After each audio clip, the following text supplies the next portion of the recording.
Welcome back to another episode of the Whole Nine Yards. As you can see, it's only me today. Drew wasn't feeling well, so just going to be me for this episode. And you can also see I'm in a different space than I usually am. I'm just in my basement, not in my room like I usually am. Anyways, I'm going to get straight into it. It's only going to be NBA today.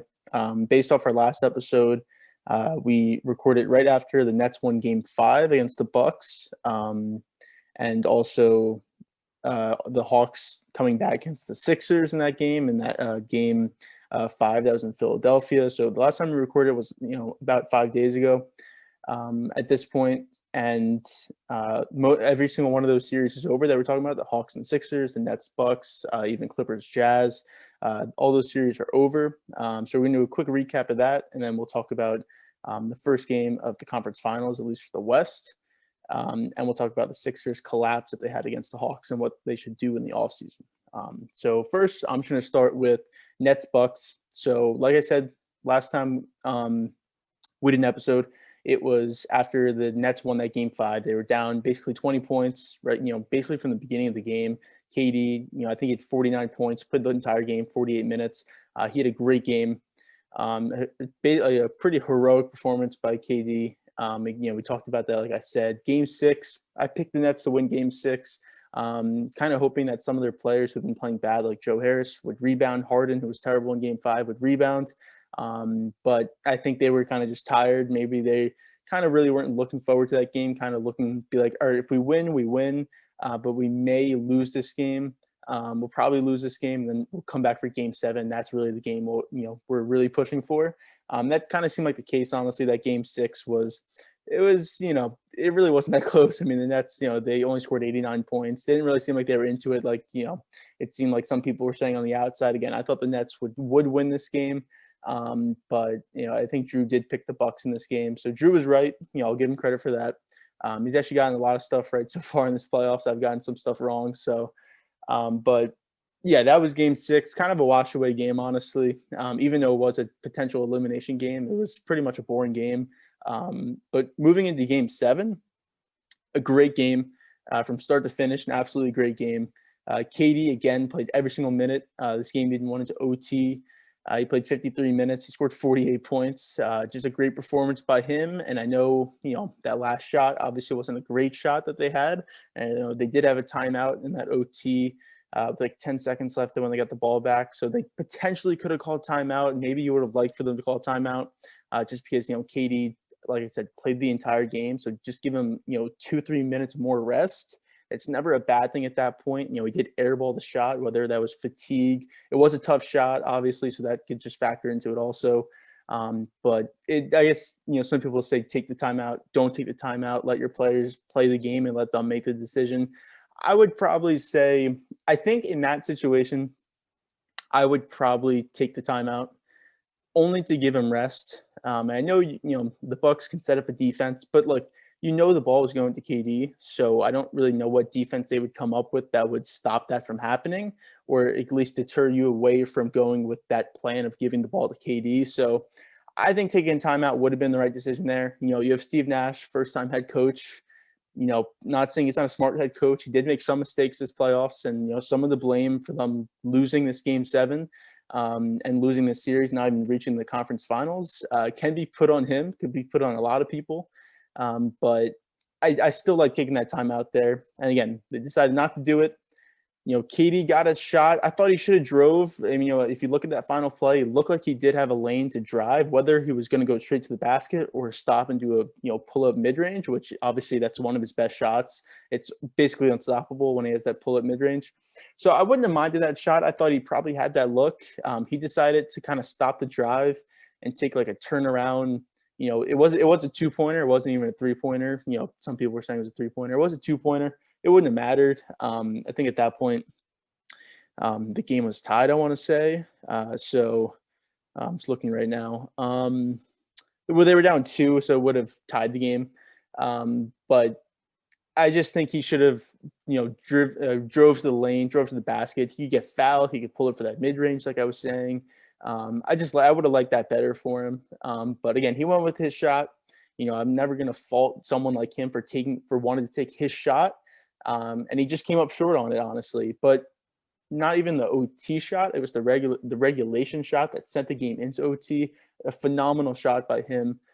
Coming out of that timeout, just an amazing shot where it was basically the same exact shot as the OT one, but it was a turnaround. He barely missed a 3-pointer that would have won the game.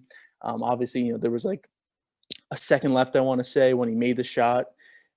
So yeah, there was 1.6 seconds left. So the game, I mean, unless the Bucks had a miracle play that, and even they actually did have a pretty good play. Giannis did get a good shot, a good look at the rim at the end of regulation, coming out of that timeout after KD made that shot. But, if it was a 3-pointer, that game's most likely over. I don't, like you're saying, the Bucks didn't make that. I don't think they would have made a shot, honestly, just like, the environment in Brooklyn, that type of shot, that type of performance by KD. It's just one of those things that's kind of written down, like if he makes this shot and it's a 3-pointer and they're up 1, this game's probably over. That's just how it kind of just goes, even though it's weird and it's kind of weird to say that. And, you could obviously be like, well, they could just make a shot. They could get fouled, on the other end, the Bucks could make free throws, but that's just the way it usually just goes. But it was a 2-pointer, like I said, by literally like an inch, maybe even less. It was just KD's foot was barely on the line. So that was just unfortunate because, again, if that's a 3-pointer, that game's over. The Nets are in the conference finals, not the Bucks. And this, the season of them being the favorites ever since the Harden trade, and obviously when the Lakers went out, would still continue, and I'd still have them as my finals favorite, having them winning. So just missed having that happen. Very unfortunate, obviously. But it was a great game. Like I was saying, I haven't even talked about the Bucks yet. That's probably even my fault for not talking about the Bucks and their performance. Giannis, I mean, I think pretty underrated performance by him in this game. I mean, he had 40 points, and it didn't really seem like he did. It was just he was in the flow of the game, getting his shots. He had a couple, questionable shots. I mean, he took 6 3-pointers. I don't like him taking 6 3-pointers in a game. I just don't think he has to. There's no point in him taking that many 3-pointers when he could dominate.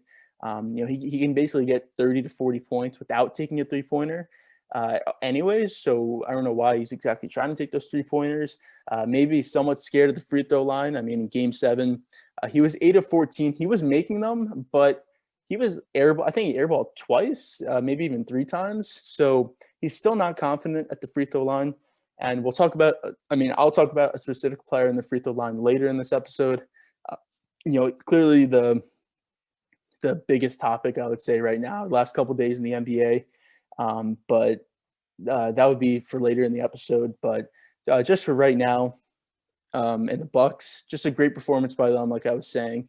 Jrue Holiday was bad in this game. I mean, he was 5 of 23, but late in that game, he came up huge with a couple big shots that kept them in the game, because it did look like the Nets were getting something going towards the end of the game. It did look like they were possibly going to run away with the game, or at least just hold the Bucks off towards the end. Jrue Holiday, I think he had a big 3, hit 2 big drives to the basket. So big performance by him at the end of the game. Again, this entire series, this game, he wasn't great, but big time performance at the end of the game for him. But yeah, the Bucks, I don't really know exactly how I feel about them. I think the Nets, a healthy Nets team, wins this series, I think at most 6 games. And I think most people would probably agree with that. You have a healthy Kyrie, a healthy James Harden, and a healthy KD. I mean, they're already up 2-0 without Harden, and they still had Kyrie and KD. So if, Harden was healthy, they probably don't lose those next 2 games. Then obviously Kyrie gets injured. So, I think the series is a lot different when the Nets are fully healthy. The Bucks, they still struggled from 3 throughout the entire series. I mean, they were better in game 7, 15 to 36, but they struggled from 3 the entire series. Middleton was, bad the first 2 games, then good the next couple of games. He was bad in, game 7, only 9 of 26. But, he had some pretty good defense when he had to play. PJ Tucker was kind of their defensive guy on KD, whether you could say that actually was working or not. He was playing a physical game with him, and the refs weren't, really calling it. So, whether you agree with that or not, I do kind of like that style of basketball where, you're more physical with your guy. You're not to the point where you're just shoving him all the time, but you're being more physical. The refs are letting you play. I think that does help the game, honestly.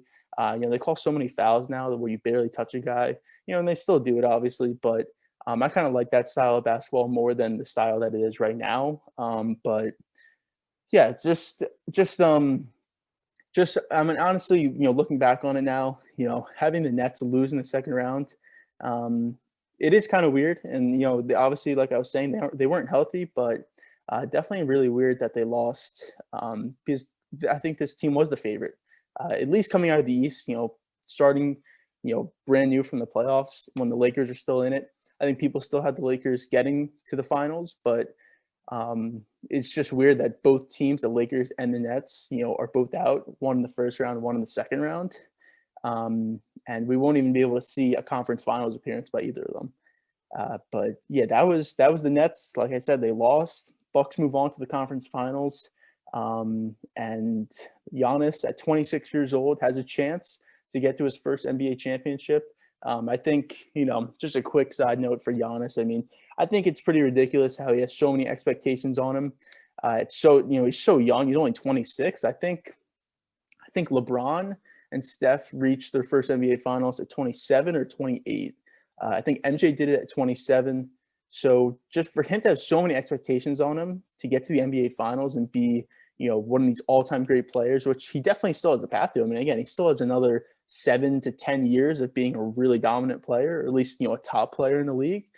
So he still has so much time in his NBA career left. And this is his second conference finals in 3 years. So, the first one he reached was when he was 24. I mean, that's pretty impressive. I know he's been in the league for a while now. He came in when he was younger, but, he's basically been a star player the last 4 to 5 years, you could say, probably 4 years, honestly. So, for him to reach 2 conference finals already, have a chance to reach a finals. Again, they were up 2-0 against Toronto in 2019, so he had the chance there also. But this matchup that they have is probably a weaker team than that Toronto team. But for him to have a chance to reach the NBA Finals, and get there at 26 before like I said, MJ, Steph, LeBron, that's just really impressive. And it would definitely shut the haters up, I would say. I wouldn't say I'm a Giannis hater. I'm not a supporter, I guess, but I'm kind of in the middle. But I think if you look back on it and you just take a step back and be like, he could reach the NBA Finals at 26 years old. I think that's very impressive, and that says a lot to him, honestly. All right, the next series I wanted to get into was the Clippers and the Jazz. So this was a series that I thought the Jazz would win. I believe I picked them in 7 games. I don't think it was 6 games. I think I picked 7 games. And it really looked like they were going to win. I mean, they started up the series up 2-0. It did get back to 2-2, but then Kawhi gets injured. So I'm kind of thinking, I think most people are thinking that the Jazz will win this series. And they then proceed to lose the next 2. And I know Mitchell wasn't 100% healthy, but he was healthy enough. I mean, he was great in the first 2 games, and it's not like he got so much more injured in games 3 and 4, where he was just not healthy enough. I think he was pretty much the same health as he was in those first 2 games, where he was amazing. I mean, I think, the 2 40-point performances. So I don't want to look at that and have people saying that's an excuse, because I don't think it is. I think he was pretty much the same health-wise. I just think the Jazz just whether they somewhat overlooked the Clippers when Kawhi got injured. I don't know if that was possibly the case.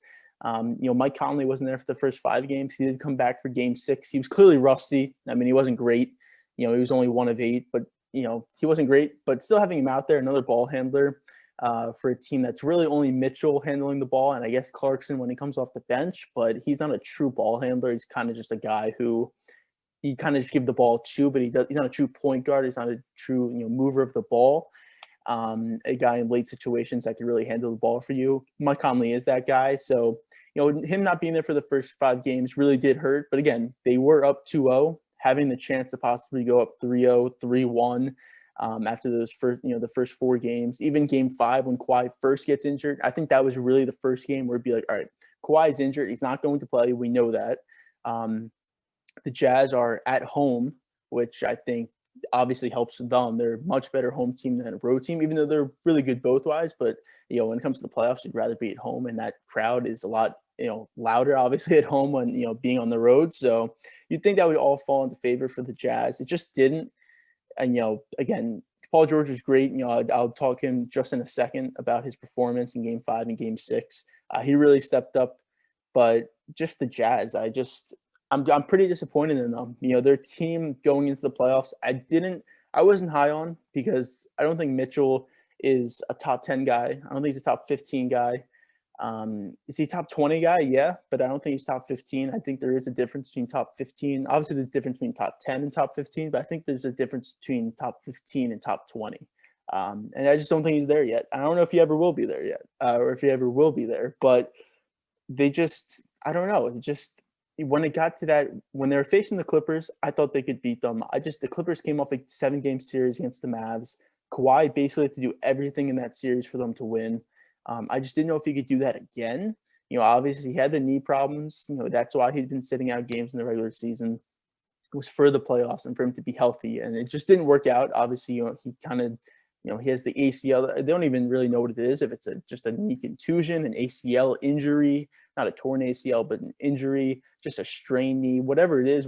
I don't even really know yet. I don't even think like anyone really knows except for Kawhi and the Clippers, honestly. But just the Jazz. I mean, I just thought, a quick series against the Grizzlies. Mitchell looked great. I know, people, again, the injury possibly, but I don't want to look at that. And having Gobert, 3-time Defensive Player of the Year, I mean, he did not look like a 3-time Defensive Player of the Year. The Clippers were going right at him the entire series. They were not scared of him at all. He did not have a good series. It was a lot better in that Grizzlies series than this Clippers series, a terrible series for him. And while the Jazz seemed to have that bench depth that people were talking about during the regular season, and that's why this team was so good, is because even though they didn't have a true star player, they had a lot of really good players that could fill their roles and step up if they had to. And that just really didn't happen in the playoffs. And honestly, it happened for the Clippers, which I think most people would say that looking at that Clippers team, it's basically George and Kawhi, and then you're kind of going on other people, Reggie Jackson, Pat Beverly, Marcus Morris. You're kind of hoping that those guys can step up, but you're not totally confident in them. And those guys definitely stepped up. Reggie Jackson was huge in the series. I don't think most people would have thought that. Reggie Jackson, a guy who's, he started his career with the Thunder, being a good backup point guard for them. Then goes to the Pistons, wants big money, wants to be his own kind of thing. And then he gets to the Clippers here, and he still has those times where he's taking ridiculous shots, but he's been making those shots. And if he can make those shots and play like the way he's playing, then you have a real good shot of winning, especially when he's going to be playing most of the time on the court, especially with Kawhi injured. And, Marcus Morris is draining threes. Pat Beverly's playing, pretty good defense. I know a lot of people like to, critique his defense, but he's playing pretty good defense on Mitchell. He was knocking down threes. And again, Paul George, that's the reason they really won Game 5 and Game 6 was his performance in those games. Obviously people have the questions if he's going to step up without Kawhi, because he really wasn't that good in that Mavs series with Kawhi. So you're like, all right, if Kawhi is not going to be there and just about all the load's going to be on Paul George, can he really step up? Because we hadn't seen that, the last 3 to 4 playoff appearances from him.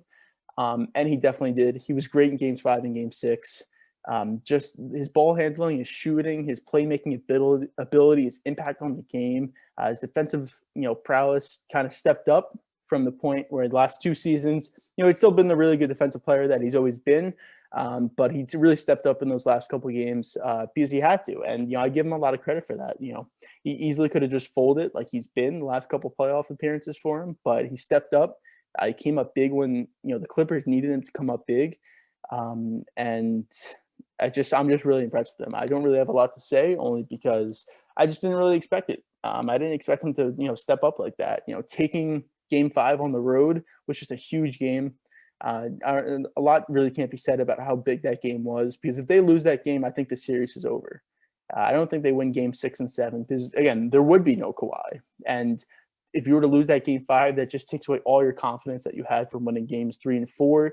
Then you lose Kawhi, so you're kind of losing confidence a little bit, and then you lose that Game 5. So to win that Game 5 was huge. Even if they lost Game 6, I think it'd be very interesting to see if they win Game 7. I think they probably would, honestly, but I think it started with that Game 5. And then Game 6, they were great again. So huge props to the Clippers.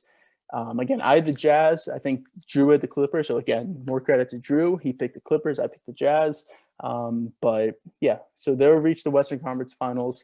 They already played one game. Game 2 is actually going to be tonight. But Just a lot of credit to the Clippers and the way that they played without Kawhi.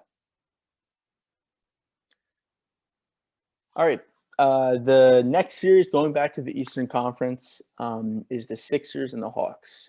So definitely the most, I guess, prominent thing that's going on right now in the NBA was this Sixers-Hawks series. And I'll get into Game 7, obviously, but just starting with Game 6, the last time that we did record was after Game 5 and that huge meltdown that the Sixers had to lose to go down 3-2 to the Hawks on their own home court. When they were up by 20, 25 points, and they just completely blew that lead. That second half was it was not even just the second half. The fourth quarter was just horrible to watch. I watched that entire game. It was just terrible to watch. The only people who made field goals was Embiid and Curry. They just couldn't get any stops. They were missing free throws left and right. Simmons was terrible again. Again, I'll talk about him. He's obviously the biggest storyline in the NBA right now. So but Game 6, going back to Atlanta with the chance to possibly close the Sixers out, definitely a challenging game for the Sixers, especially coming after that Game 5 loss. They stepped up. They played a lot better. They still didn't play great. I definitely wasn't impressed by their performance. Embiid was not that good. He was only 9 of 24. But Seth Curry, he had a great series. Just a quick side note, he was great this entire series. Definitely, if the Sixers don't make that trade for Josh Richardson for Seth Curry, they're not even close to where they are this season. And even in the playoffs, even though they did lose in round 2, I'd be interested to see where they would be without Seth Curry, honestly, because he was their second best player this entire series. Obviously, it wasn't Simmons, it wasn't Harris. Obviously, Embiid's their first, their best player. So if they had Richardson on this team, I don't even know where they'd be this season, honestly. And again, they'd still be a really good team, but would they be the 1 seed? I don't know if they'd be the 1 seed, in the playoffs. If let's say they did get past the Hawks somehow, without Curry and having Richardson in there, would they even, where would they even get in that Eastern Conference Finals? Because you're not getting anything from Simmons. You're really hit or miss with Tobias Harris, and then Richardson would just not give you anywhere close to the performance and the production that you're getting from Curry. But so again, a lot of credit to Seth Curry. He turned himself into a real player. He is a real player. He's a starting 5 guy on just about any team in the NBA. And he's a knockdown shooter, obviously, like Steph is, I should say. So that was just quick on Seth Curry. But they did win Game 6 in Atlanta. Trey was all right, and I think he, people just didn't step up for the Hawks. I mean, Bogdanovic just was not good. He wasn't good in Game 5. And, he did get injured. He did tweak his knee at some point in this series. And that's clearly why he hasn't been performing as well as he was, in round 1 and even just the regular season, when that coaching change happened. He was 3 of 11. He only played 29 minutes. So clearly that injury was, hurting him.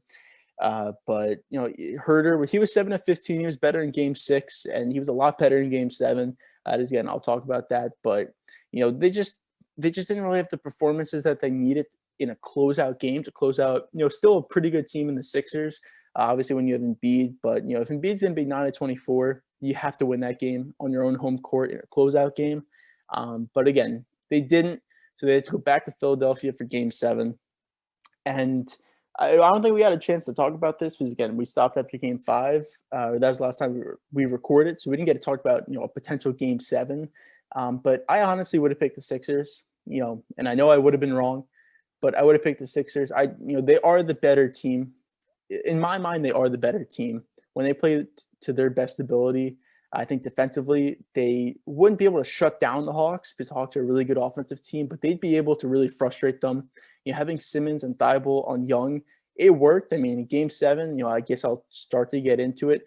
Trae Young was only 5 of 23. I think at one point he was, I don't know if it was 2 of 18 or 3 of 18, and that was like in the fourth quarter, he was like 2 of 18. So the first 3 quarters, he was terrible. He had 1 made 3-pointer. Then I think he had like a floater was his only other field goal for the first 3 quarters. So he was really bad, really bad. The defense they were playing on him was amazing between Simmons and Thibault. But for some reason, the fourth quarter, that just stopped. Whether he just started making shots, he just started, figuring it out just a little bit to give him some more space. Whatever it was, I give a lot of credit to him. I'm giving a lot of credit to a lot of guys, but they really do deserve it. I didn't really see this from Trae Young, when he got drafted. Obviously, I guess just stepping back for a little bit, when that draft day trade they made with the Mavericks, when they traded Trae Young for Luka Doncic, it wasn't the Mavs doing that. It was the Hawks who wanted Trae Young, so they gave up Luka. Like, you go back, you don't do that. And I know it's weird to say because the Hawks are now in the conference finals and Trae Young's playing so well. But Luka is going to be the best player in this league very, very soon. Trae Young will never be the best player in this league. Can he be top 10, top 15 for sure? But he will never be, 1-1 in the NBA like Luka is going to be. And again, that's going to happen in the next probably year or two. I'd say probably 2 years max, he'll be the best player in the NBA. And it really won't be a question, at least in my mind. I think in a lot of people's minds too. So I think you go back, you don't do that trade. But, in the situation you are right now, you're in the conference finals. The Mavs, lost in the first round, second year in a row. Rick Carlisle is not coming back as their head coach. They fired their GM. So there is some change happening there. And the roster around Luka is not a great roster. So you have to be happy with where you are if you're Atlanta. For the future, do I like it a lot? Probably not, only because I think if they have a right roster around Luka in Dallas, they're going to be better. I don't really think there's a question there. But again, for the present, it's definitely working out for right now. But for the Hawks, this game, I'll talk about the Hawks first, and I'll talk about the Sixers. I think there's more to talk about with the Sixers than there's the Hawks. But for them to win a game 7, again, you can't close out that game 6 in your home court. You have to go to Philly, where I think the stat was Philly was 61-9 the last 2 years on their home court, not counting the bubble, obviously, or anything. So, or maybe just like the last 70 games, I guess it was.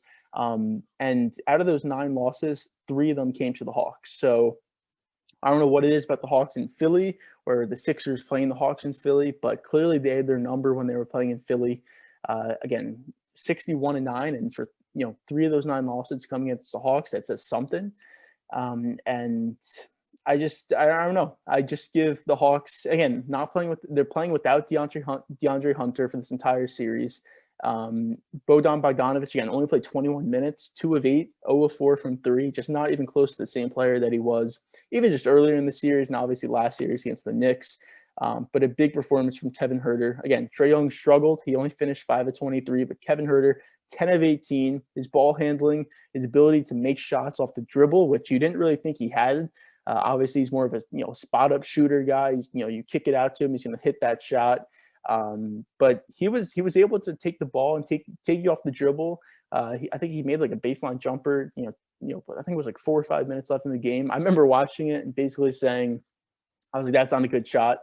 It was a time where they needed a bucket, and I was like, that's not a good shot. I know he was having a good game, but he was pretty contested, baseline jumper like that. But he made it. I mean, it was a pretty impressive shot. That kind of sparked them towards the end. I forget exactly what the score was. I think it was 84-80 Sixers with about 6 minutes left in the game. And from that point on, I got it right here. So 84-80, 6 minutes, 48 seconds left in the game. Seth Curry just made a 3 to make it 84-80. From that point on, the final score was obviously 103-96. So the Hawks outscored them 23-12. Now, 12 points in basically 7 minutes for the Sixers. That's just terrible in a game 7 on your home court when you have the best player in the series, Joel Embiid. That's just unacceptable. Whether it's coaching adjustments from Doc Rivers, whether it's players not making shots, obviously not being aggressive enough, in Ben Simmons' case, just that can't happen. You cannot be outscored 23-12 the last 7 minutes of the game. That just can't happen. It can't happen in a regular season game. Can't happen in a game 1. It obviously cannot happen in a game 7. But again, the Hawks, you got to give them credit for their performance that they had defensively, offensively, even between their struggles that they had between Young and Bogdanovic. The 3-point shooting was not good, 7 of 27 in this game. But just a lot of credit towards the Hawks. And really impressive that they're able to reach a conference finals when, going into this playoffs, you had the Bucks, Nets, and Sixers. Now, you knew one of those teams was going to get knocked out because obviously the Bucks and the Nets would have met each other, and they did. But you would have thought Bucks, Sixers, Some people may have thought the Knicks could have beat the Hawks in the first round. I didn't really think that. I thought the Hawks were the better team. But again, there were some people saying that there was definitely a possibility of that happening. So the Heat always, maybe they could have beat the Bucks in the first round. So I don't think a lot of people expect the Hawks to reach the conference finals. So just a lot of credit for that organization, that coaching staff. Nate McMillan's did a great job. Trae Young's done a great job in changing his game and adapting his game, I would say. So again, a lot of credit to the Hawks. But moving on to the Sixers, obviously the bigger storyline, being a number one seed, not even getting out of the second round. They haven't reached the conference finals in this Embiid-Simmons era, which just, you thought when you get a guy like Embiid and a guy like Simmons and you realize their potential and their talent, you almost expect to reach a conference finals. And the Eastern Conference really hasn't been the strongest since they've kind of come up. Again, once LeBron left after the 2018 season, that's kind of when this team started to really be, a true force in the East. And whether it's them losing to the Raptors in another game 7 in the second round, last year was weird. Simmons wasn't even playing in the bubble. They did get swept in the first round. That was kind of weird. I think maybe if they're all healthy, possibly. But again, that team was really flawed last season. But this season, I mean, for them to not even reach a conference finals, being the number one seed almost the entire season. I mean, it wasn't like the Nets and the Bucks were had to share that first place throughout the season. It was basically the Sixers the entire season. And they did lose Danny Green. How much does that play into effect? I think it possibly hurt them. Just not having another shooter out there, which has really helped their team this season. It was having shooters around Simmons and Embiid. But I don't know how big of an impact he would have had. Tobias Harris, he was 8 of 24. Again, not a good series for Tobias Harris. Just a terrible contract that he has. He's kind of unmovable unless, you were package him and whether it's a salary dump possibility or you package him with like a Simmons. But again, that's so much money to move. You'd have to get, I don't even know who you'd get back for that much money to make it work. So that's just not good to have. That's a bad problem to have on your team is what I'm trying to say. And having Tobias Harris there. But the main guy I want to talk about is Ben Simmons. Only took 4 shots. And again, I brought this up after game 5. He needed to take more shots and he just didn't. He took 4 shots in a game 7. He took 4 shots. That's just unacceptable. In game 6, he only took 6 shots. To take 10 shots in 2 games, in 2 elimination games, he took 10 shots. That just can't happen. Korkmaz in game 6 took 9 shots. So basically, you're telling me Furkan Korkmaz can take basically the same amount of shots in 1 game than you can in 2 games. That just can't happen. I saw the stat in every fourth quarter in the series. He took 3 shots, I think it was. He was 3 for 3 in 7 games in the fourth quarter. Now, he was 3 for 3, but you cannot take 3 shots in all the fourth quarters combined in a 7-game series and think that you are an all-NBA type player. That's what he thinks he is. He thinks he's an all-NBA type player. Maybe defensively. Definitely defensively he is. But offensively, not even close to being an all-NBA player. You want to say he's an all-star player. I guess he is because of the impact he has, in assists and rebounds and defense. But just offensively, just shooting, not even just shooting the ball, just being aggressive and wanting to go to the basket. I just don't know what it is with him. From the free throw line in this game, he was only 1 of 2. It's not like they were, hacking him or anything like that, like they've been the last couple games, really his entire playoffs, honestly. But he's just scared to go to the basket. And the biggest play, that's the biggest example of that, was when he had a wide open dunk pretty late in the game. I forget exactly what the score was or how much time was left, but it was late in the game. I remember watching it. He was down in the post, basically in an ISO situation. I think it was Gallinari who went for the steal, kind of like a behind-the-back steal. Simmons spun off him, had a wide-open dunk. There was no one there. I think Trae Young was the defender who was coming over, the help defender. So obviously, Simmons 6'10", Trae Young's basically 6'1", 6'2". I'm probably even giving him a couple inches on that. At the minimum, you're just dunking the ball because he's not going to want to foul you at that situation in the game. Or he does foul you. You rather make the basket also, or you miss and you just get fouled and you go to the free throw line. Instead, he passes it. Again, wide open dunk. He passes it to Matthias Steibel. or Matisse Thybulle, I should say, and he gets fouled by Trae Young. And again, Thibault's not a great shooter as well. I think he only made one of the free throws. I think he went one of two. So that's basically an empty possession, honestly, in my mind. When you have a wide open dunk, it gets the crowd hype at a point where it's a close game in a game 7. Having the crowd behind you always helps. And anytime a dunk happens, basically, a crowd's going to get hype. Instead, a free throw line, slows the game down. You miss one, you lose out on a point there, which could have helped at some point in the game.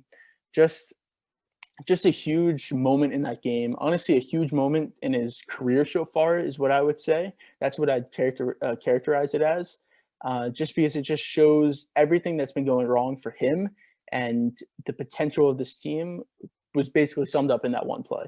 And you could say that could be, I'm kind of taking out of proportions, but I don't really think I am. I think it's justified, because if he's not scared of being, fouled and going to the free throw line, then he's just dunking the ball. It's so crazy that he just didn't dunk that, and he didn't try to go for, he didn't even try. I mean, as soon as he spun off Gallinari, he was looking to pass. It was just really weird. And there's something wrong with him.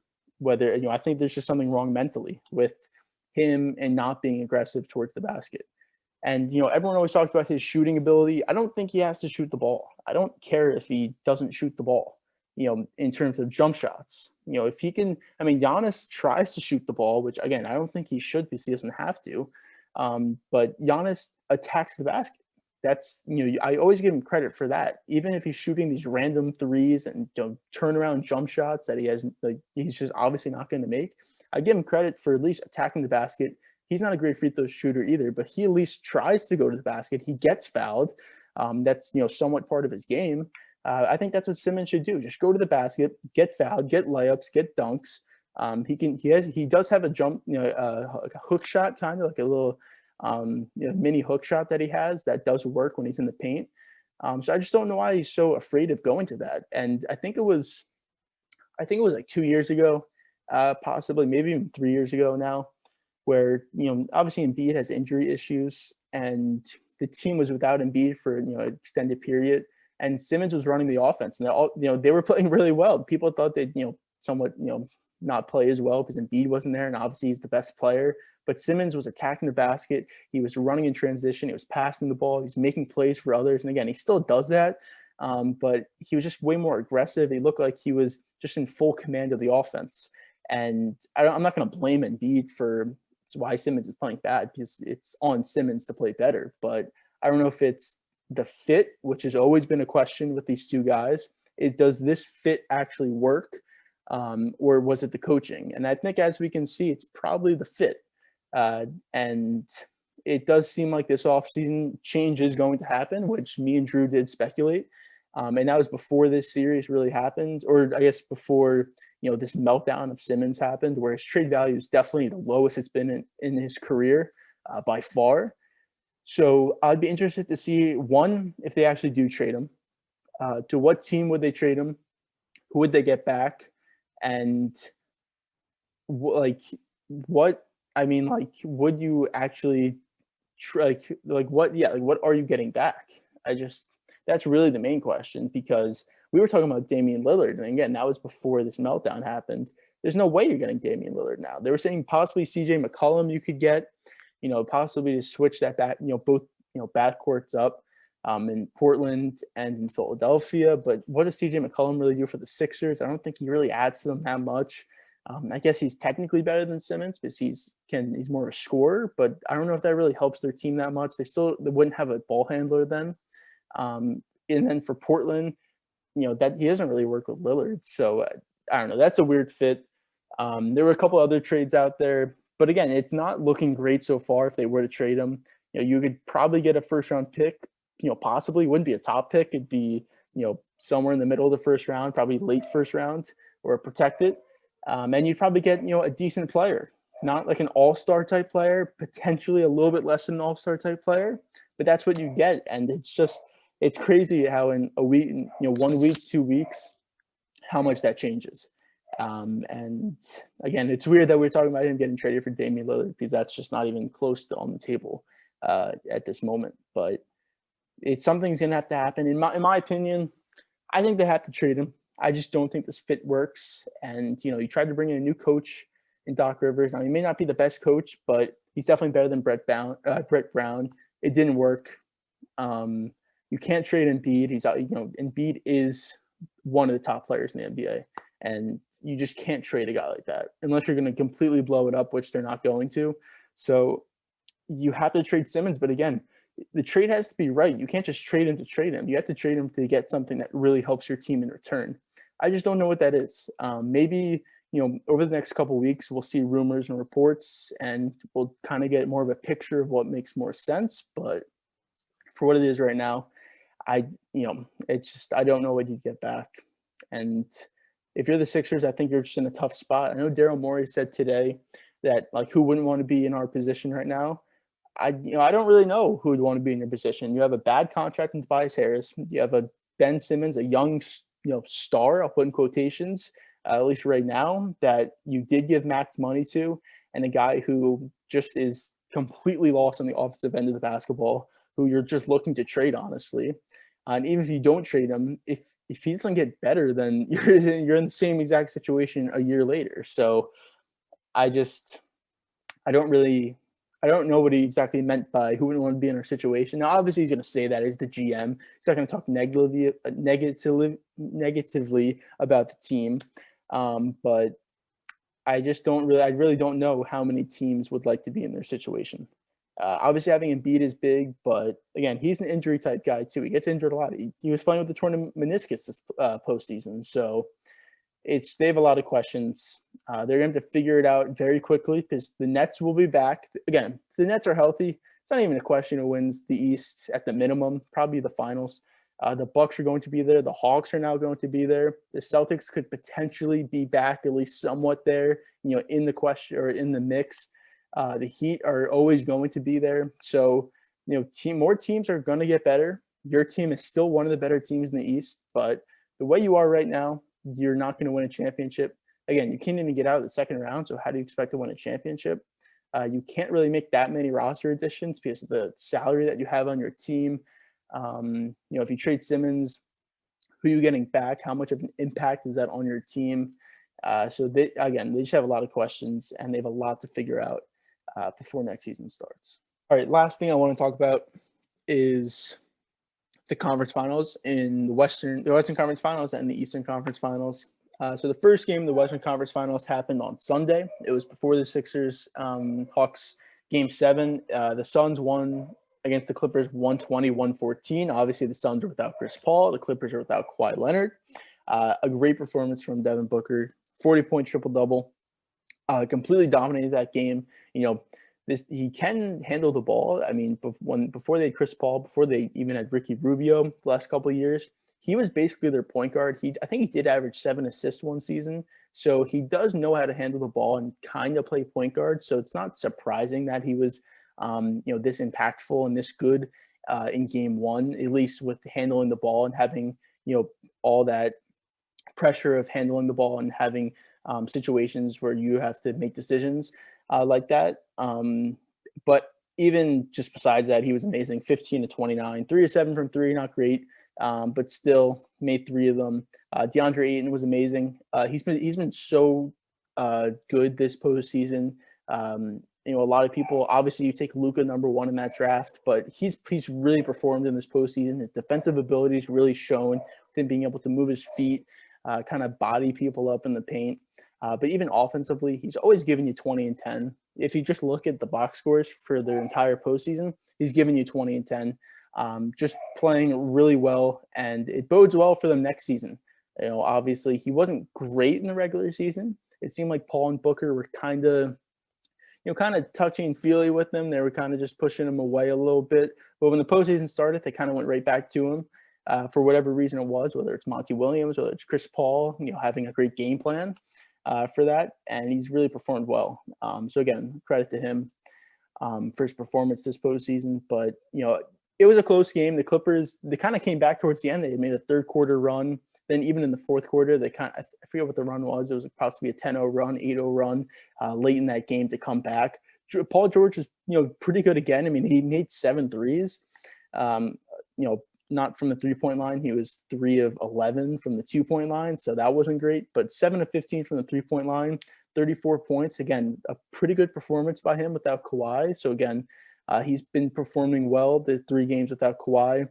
Reggie Jackson, like I was talking about earlier, performed really well, 10 of 19, 24 points, but they just didn't get anything from anyone else. Marcus Morris is 0 of 5 from 3. It seems like every game he's rather like 0 of 6 from 3, or he's like 4 of 9, 5 of 8 from 3. So he's very hit or miss right now, which is that is one of the things with Marcus Morris. He is very hit or miss, but when he's hitting those threes, again, they only lost by 6 points. If he's hitting those threes and you're getting a little bit more from him, you possibly win that game, even with the performance that Devin Booker had. But this series, it's just tough for the Clippers because when Paul comes back, the Suns are probably the better team right now, and then when Paul comes back, they're obviously the better team. So it's going to be the Clippers have to win game 2. I think it's a must-win tonight, honestly.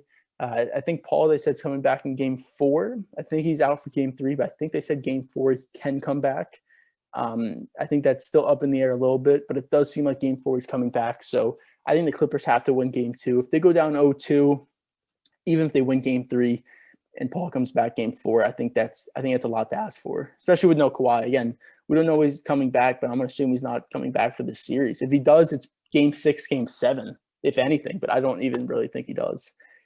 So if I have to pick a winner in this series, I mean, I'd have to go Suns. If Kawhi's not going to come back, and obviously Paul is going to come back, I have to go Suns. I'm going to say Suns in 6. I think that's the number, honestly. If the Clippers do win, it's going to be in 7 games. There's no way they don't win in 7 games. But it starts with game 2 tonight. For tonight's prediction, I'll say the Clippers win.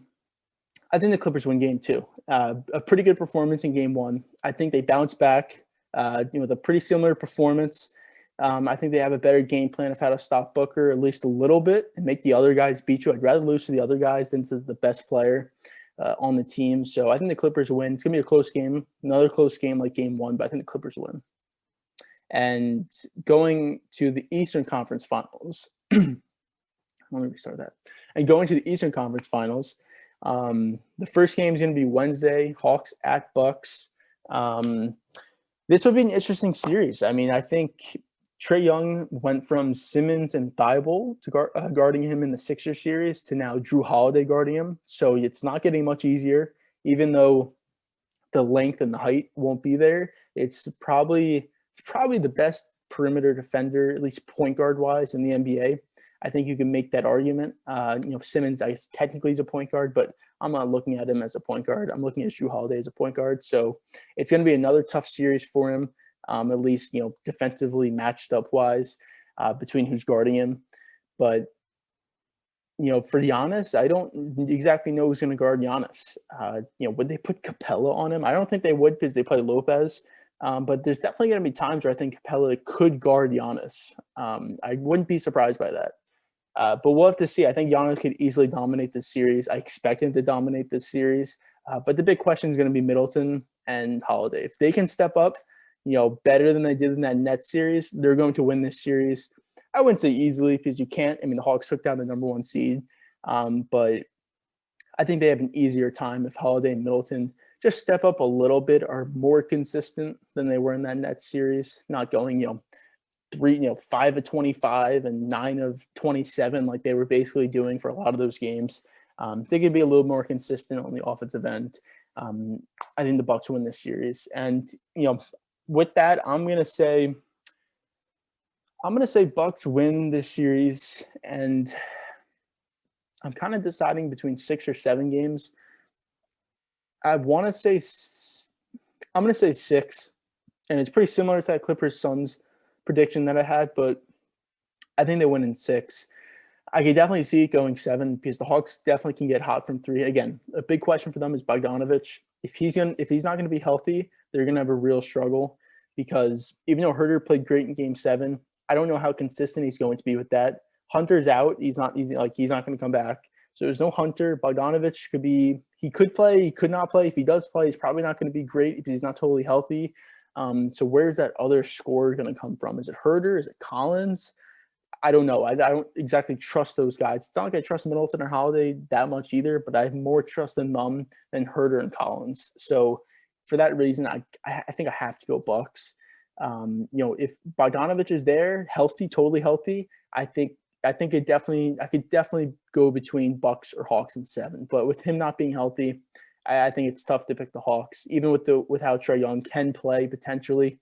I think it's tough to take the Hawks. So I'm gonna go Bucks in 6. So I guess just to recap, I have Suns in 6 and Bucks in 6. So pretty similar predictions, but yeah, if it is a Bucks Suns, finals matchup, that's something that I don't think a lot of people would have expected. Honestly, I think some people had the Bucks, maybe some people had the Suns. Obviously, playing the Lakers first round, would have been tough to get out of. But one of the, I'd say weirder finals matchups the last, however many years. Obviously, it's been a LeBron team, a Warriors, a Spurs, a team like that. I don't think a lot of people have expected, a Suns and Bucks finals matchup. So definitely one of the better postseasons, of recent memory, more parity. Both number 1 seeds are out before the conference finals. A Nets super team is out. A Lakers losing the first round. A Clippers are here without Kawhi. A Suns is here, but now they know Chris Paul because he's in the COVID protocols. Just a lot of really weird stuff this playoffs. But I think it's fun. I think it's fun to have a playoffs like this, not just like we know whatever team LeBron's on is going to be there. If the Warriors are, when they're healthy, they're going to be there. It's not, I don't think that's exactly fun. I think most people would agree with that.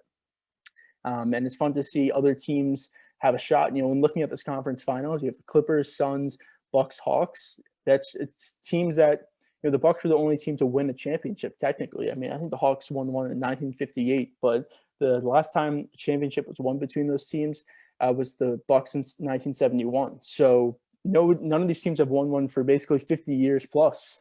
And I think that's just really cool. Something we haven't seen for a long time in a finals matchup. Again, one of these teams is going to get there. So it's going to be a fun conference finals. It will be an even better finals matchup between whoever 2 teams it is. But for this episode, I think that's it. Again, it was just me today. No Drew. He should be back for the next one, though. We'll hear his predictions for the series as well. It'll be later in the series, so maybe that will, affect his prediction. But we'll see you whenever the next episode is, in a couple days, most likely.